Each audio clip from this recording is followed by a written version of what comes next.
Hey guys, back at it again. Carl Galler with Carl Galler Builds. Today's Friday, May the 14th, and started this build, the beach buggy build, back in about a week prior to Christmas. So we're not quite 6 months into it, but we're getting there, adding some skin in this build, as you know.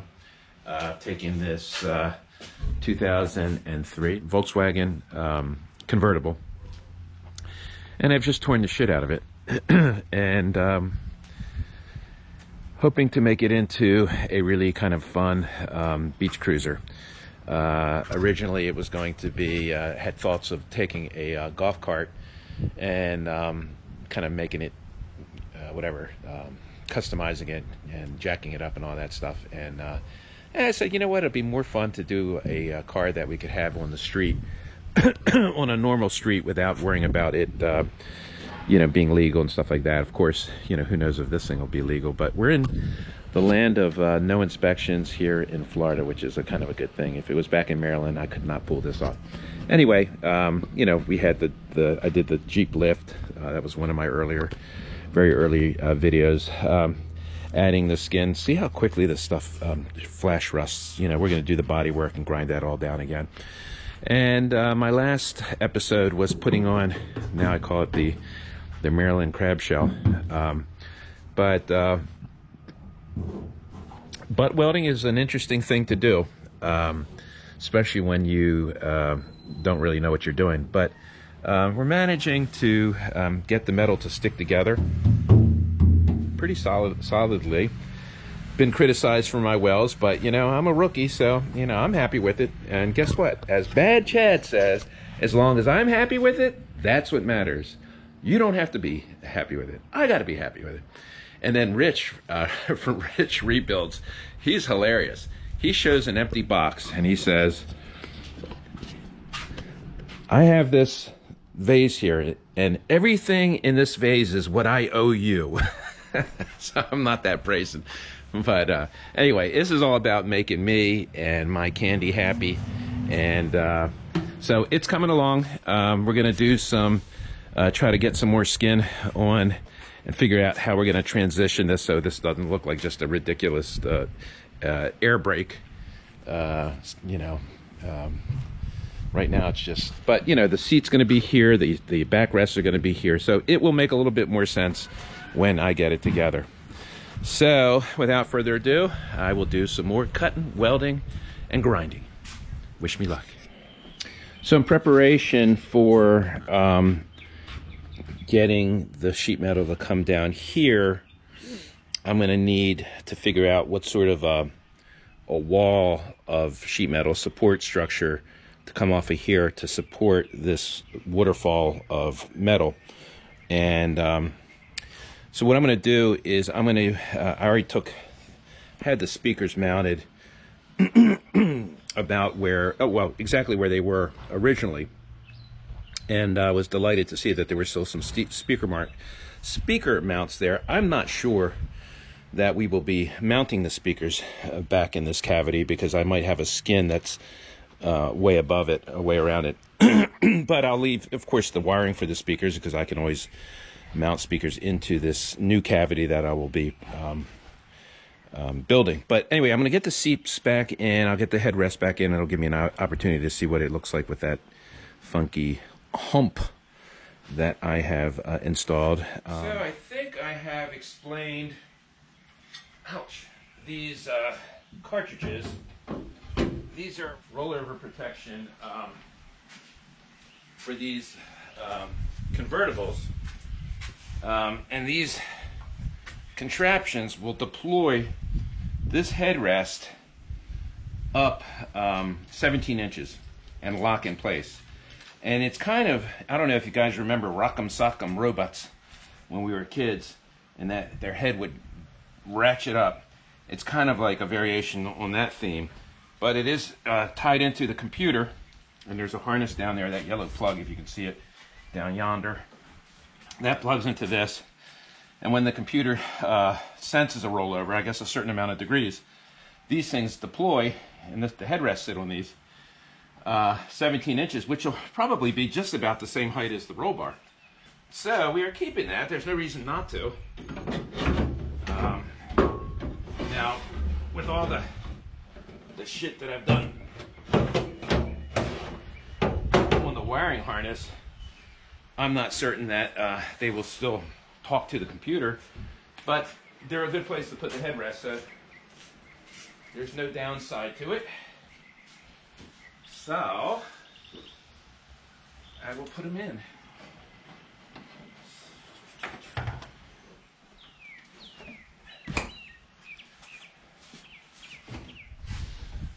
I had all kinds of grand plans about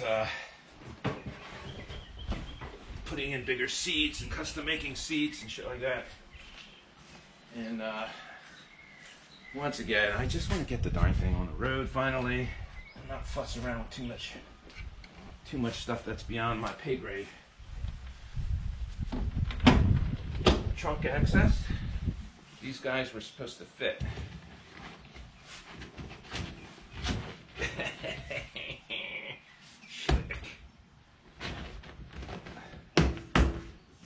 I like it.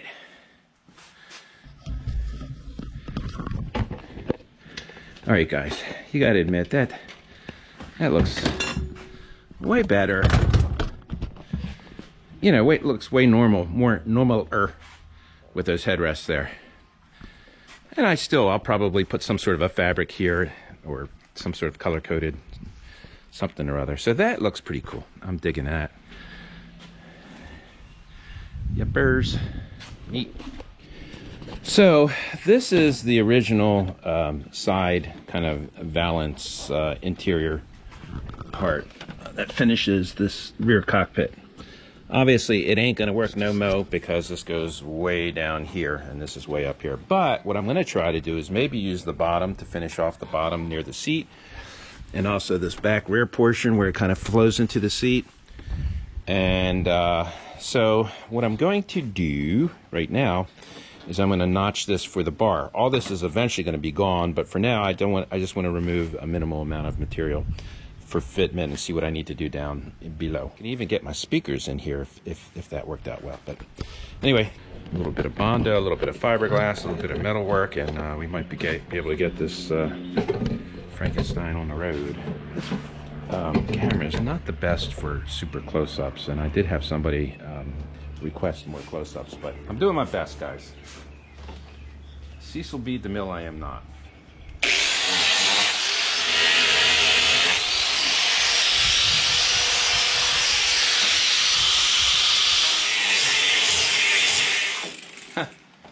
Better late than never. Probably cut up a something that was worth $500 on eBay.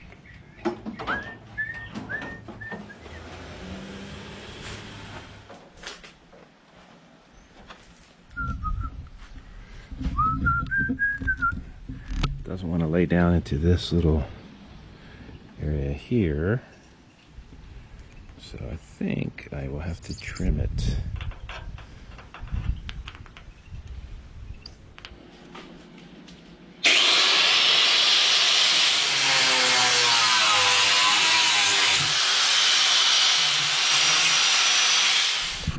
All right, here's the test fit, which is kind of slick. The idea is not to have to do that all in sheet metal, which is awesome.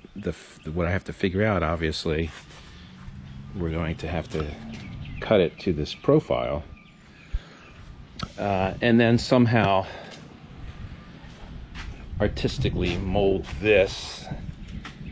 I'm going to have sheet metal across to here, and I might be able to pick up some of these mounting points. The cool thing is I will be able to keep my whole speaker situation. I can put that in here and just put better speakers in there.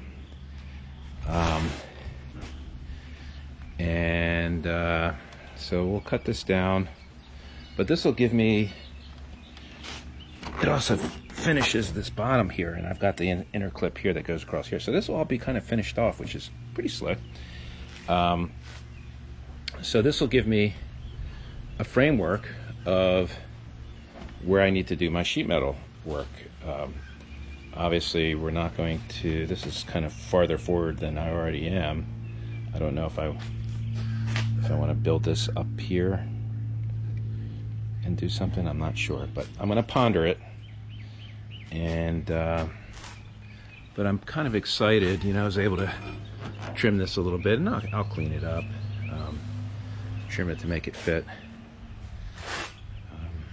But so far, kind of thrilled with the aspect of having a finished interior without having it look like a homemade car, which, guess what, it's a homemade car. All right, this is me getting wacko. I'm just trying to think if I should weld this, cut the shit out of this, jam, weld it in where it once lived, just so I can utilize this. Nope.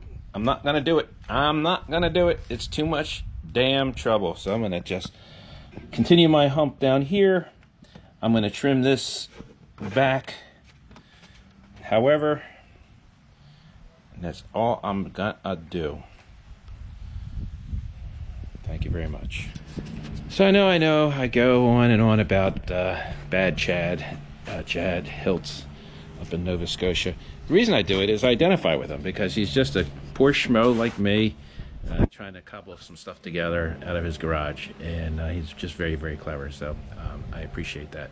So I have to ask myself many times, what would bad Chad do? So this is no big deal, but it might help somebody. I want to pick up this line. So this one I'll be able to hold relatively level. I might put a level on it just to do dot, dot, dot, dot, dot.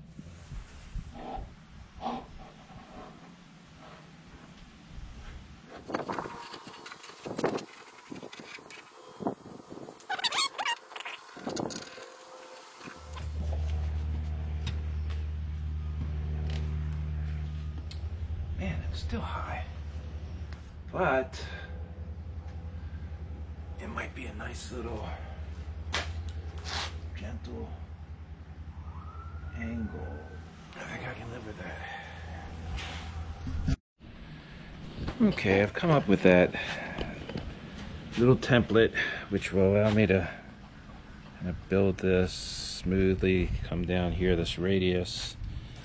I've cut this out for that corresponding speaker, but I'm just going to cut this straight. If I need to fit it later for a speaker, I will. But, you know, that's just too much goofy detail. So I'm going to just make this.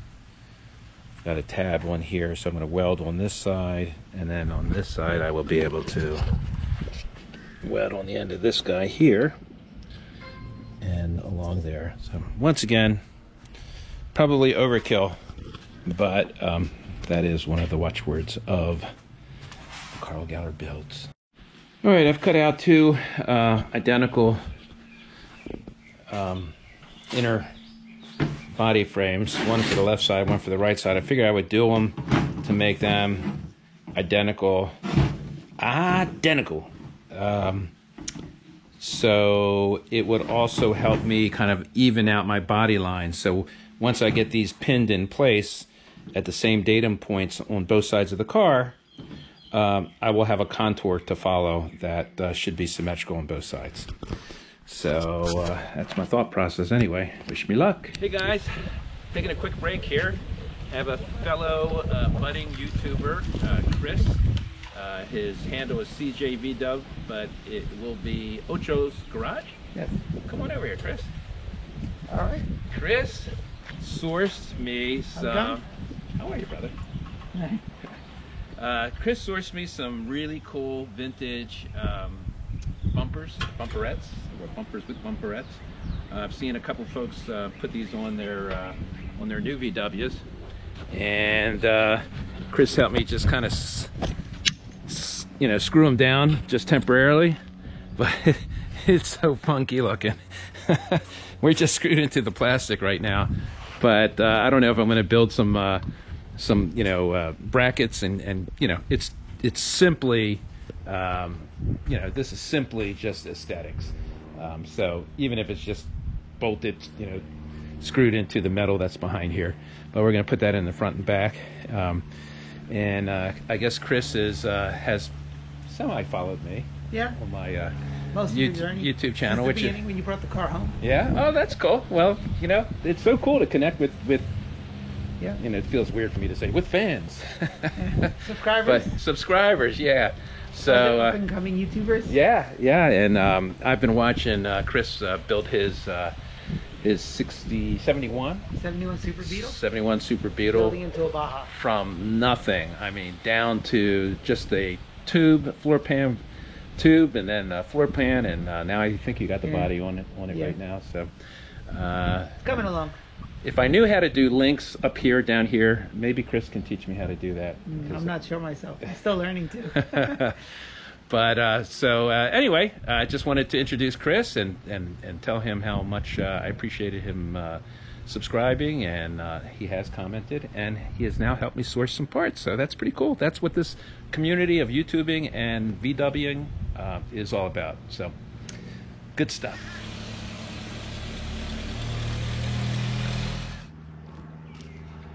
Hey guys, another beautiful day here in paradise. I'm gonna get back to some more grinding. I'll let you know where we are right now. First of all, as I think I had mentioned,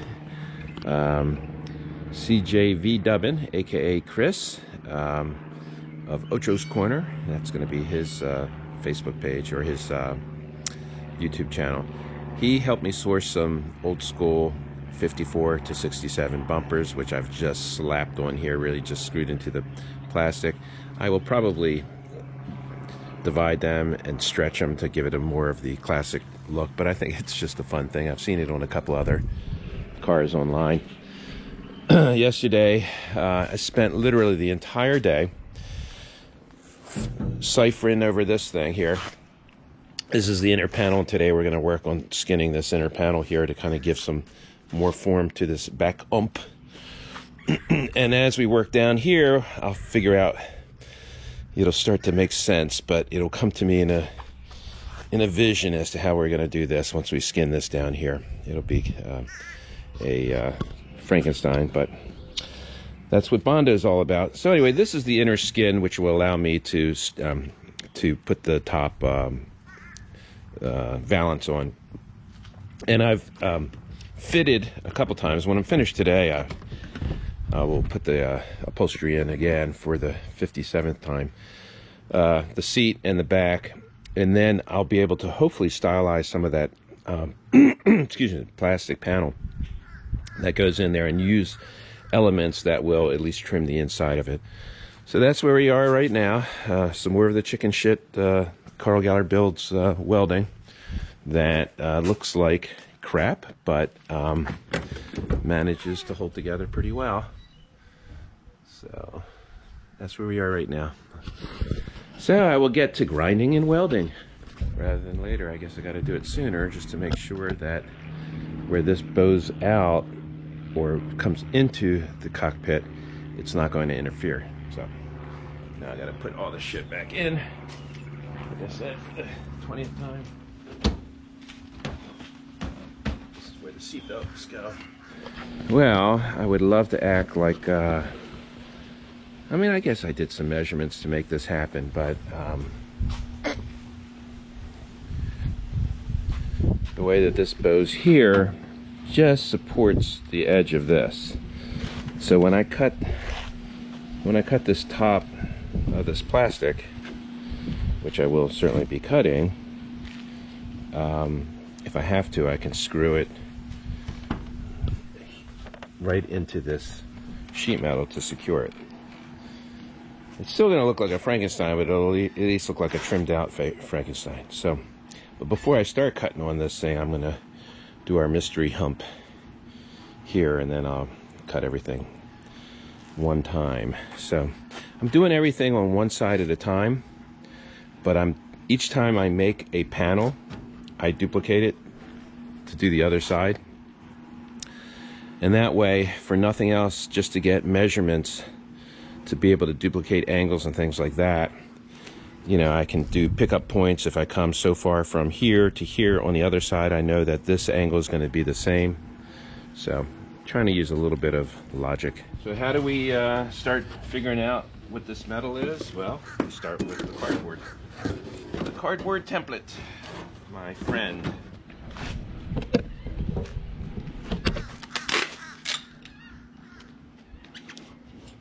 All right, I've welded in some cardboard to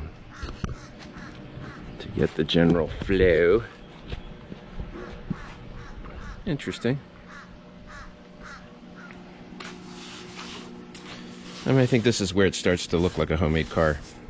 You know, a little clunky, but it will definitely be one of one.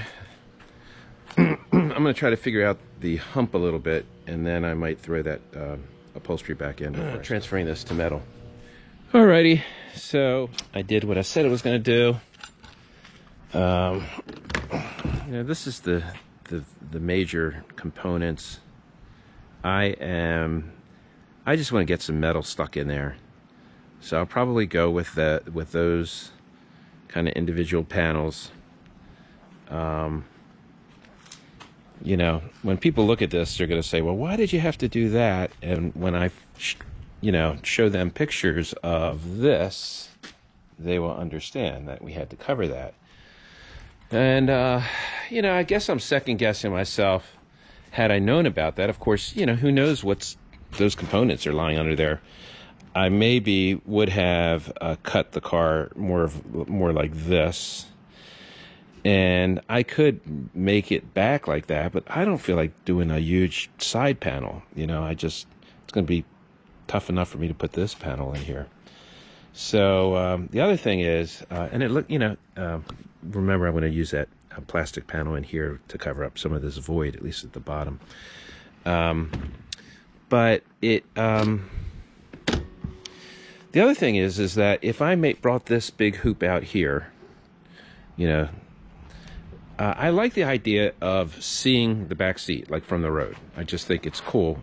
And if we put that, you know, if we made that a bigger, flowier hump, and even maybe brought it down to here, you wouldn't even see the back seat. So I want it to jump out at you that, holy shit, the whole side of this car is gone. And I think that's the effect that we're going to get. So I'll have to deal with these little rumples here. And all right, I'm going to start cutting these panels and getting them welded in, because I want to get metal in there. So wish me luck. Okay, I'm zipping it up.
So I got this tacked down.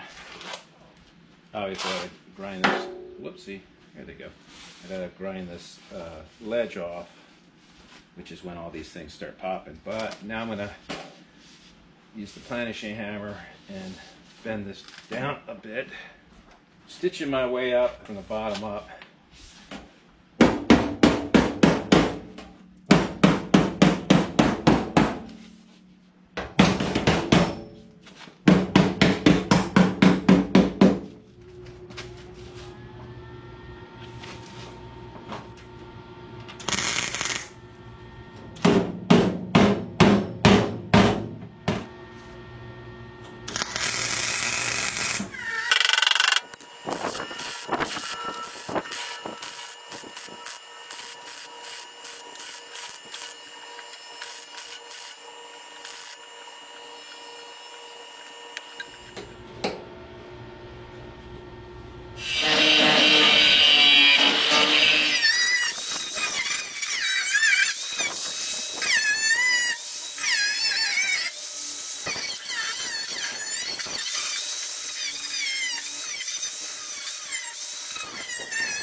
A little bit of a gap there. I think we can fill it with the weld. If not, I'll have to use the old coat hanger trick.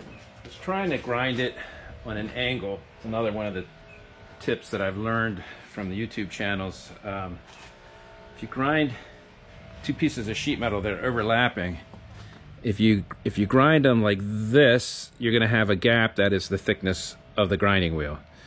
But if you grind them, if they're overlapping, and you grind them, cut them on an angle, then you're going to have a wedge like this that you can bring down together and weld it and get a perfect seam. I was kind of attempting a variation on that theme and failed miserably, but it's not too much of a gap here.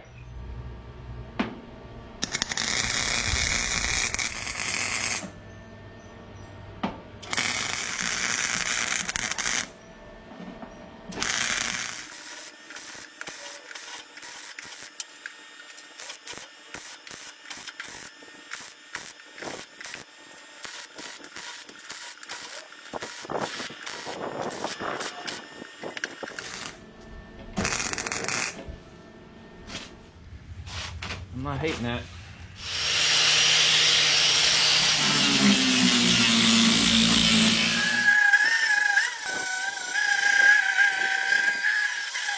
All right, guys. Well, you know, I like to share the good and the bad and the ugly and my trials and tribulations as I kind of figure stuff out as I go along. So today we had a little bit of good, a lot of bad and ugly. I liked the natural kind of a chamfer that was here because the molding sat on this line, and of course when I cut the side of this car off, you know, there was no chamfer. So then I kind of did the straight butt welding like I did right here, which is fine for these doors, but it was very angular, and I had a little bit of that chamfer here, and then it became very angular. So I cut out a lot of my weld, and I used my old planishing hammer and beat the crap out of this to kind of give me a little bit of a chamfer here. Of course, it buckled the crap out of the bodywork. And then as I came down here, I'm going to go back to the straight edge here, which is fine. But you know, this is going to be the perfect. I'm going to grind it down, of course, and then this will be the perfect place to put, you know, Bondo. And you know, it's solid as crap. I mean, this is all one piece of metal, which is pretty exciting. You know, it's you know, it's cool. You know, it's kind of aeronautic, but anyway. So, of course, this line, this ridge is not even. You know, and I believe that's going to be kind of what I can do when I do the Bondo. I'm going to be able to kind of bring that ridge rounded over here and feathered in to make it look kind of sculpted. So this is kind of like the Grand Railroad, the meeting of the East and the West, with the golden spike being right here in the middle, is where I'm going to do my little oomph. It was a little tight here. I'll probably grind this back to give me a little bit of relief. Or maybe I'll just weld some more sheet metal in to not give us any relief. But this came out really nice. So I'm happy, but I'm not, you know, I'm happy overall. I think it'll be pretty cool. The fun part's going to be duplicating it on the other side. So, you know, people were asking me, well, why'd you put the hump in here? And I put the hump in here kind of as a transition of this meeting a flat trunk lid, and I just didn't want all that flat. I wanted it to kind of flow, which it is. So it flows from round and it comes into the flat down here. So anyway, I wish I could tell you I had that all planned out, but it's working out okay. But you know, this is what Bondo is made for. So anyway, that's where we are. Okay, guys, I think I'm going to wrap it up right about there. I think that's enough for one episode, even though I didn't finish off completely that whole side. But got a lot accomplished. Overall, pretty happy with it. But clearly, there's a lot of work to do. So I appreciate you coming on this journey with me as I learn all kinds of good or otherwise ways of putting this car together and tearing it apart. Anyway, so I hope you like, share, and subscribe to the channel if you're enjoying what you're seeing. I really appreciate suggestions and comments, and I hope that you guys feel comfortable to reach out to me. And I guess that's about it. As much as I love to hear myself talk, I have been told to work more and talk less. So with that, this is Carl Galler from Carl Galler Builds, and I am out.